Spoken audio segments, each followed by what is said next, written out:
Assalamualaikum warahmatullahi wabarakatuh.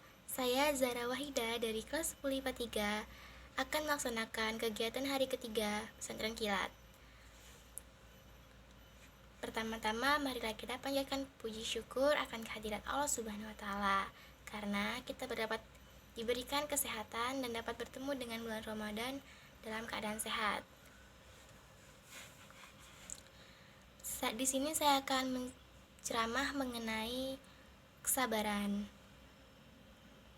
Melatih kesabaran memang berat dan terkadang pahit. Allah Subhanahu wa taala berfirman dalam surat Al-Baqarah ayat 153 yang berbunyi, "Ya ayyuhallazina amanu sta'inu bis-sabri wassalah innallaha ma'as sabirin." Yang artinya, wahai orang-orang yang beriman, mohonlah pertolongan kepada Allah. Mohonlah pertolongan kepada Allah dengan sabar dan sholat. Sungguh Allah beserta orang-orang yang sabar. Dalam ayat tersebut disebutkan bahwa Allah bersama dengan orang-orang yang sabar.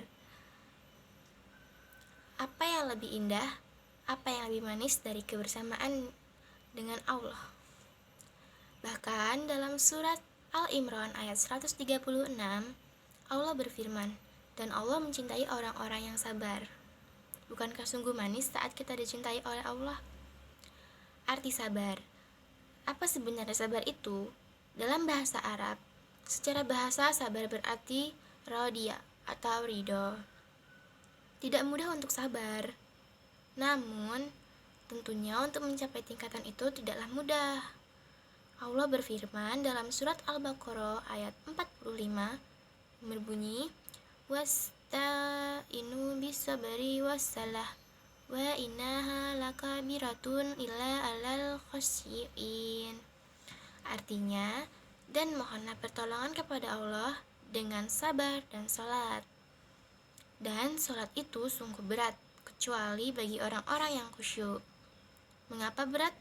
Karena sebagaimana arti bahasanya sendiri, dalam bersabar kita harus mampu menahan diri dan bertahan dari hal-hal yang menggoda kita, dari hal-hal yang nampaknya menyenangkan dan memberikan kenikmatan. Jika kita berkaca kan kisah Nabi Yusuf dalam Al-Quran, setidaknya ada 3 jenis kesabaran yang harus kita asah, yaitu kesabaran dalam menahan amarah, kesabaran melawan godaan nafsu, dan kesabaran menghadapi cobaan. Sabar menahan amarah. Dalam bentuk kesabaran pertama, saat Nabi Yakub, ayah Nabi Yusuf, menerima kabar bahwa Nabi Yusuf dimakan oleh serigala, yang ia katakan adalah fashabrun jamil. Hal ini terekam dalam surat Yusuf ayat 189 yang berbunyi, "Waja'ula qamisihi bidamin kadzib qala bal sawalat lakum anfusukum amra fasabrum jamil wallahul musta'anu ala ma tasifun." Dengan arti, dan mereka datang membawa baju gamis yang berlumuran darah palsu. Dia, Yakub, berkata, "Sebenarnya hanya dirimu sendirilah yang memandang baik urusan yang buruk itu. Maka hanya bersabar itulah yang terbaik bagiku. Dan kepada Allah saja memohon perlindungannya terhadap apa yang kamu ceritakan." Lalu yang kedua, sabar melawan godaan nafsu. Saat Nabi Yusuf beranjak dewasa, ia sempat digoda oleh seorang wanita untuk melakukan sesuatu hal yang dilarang oleh Allah Subhanahu wa taala. Bagaimana sikap beliau? Beliau berlindung kepada Allah dan berlari menjauhi godaan itu.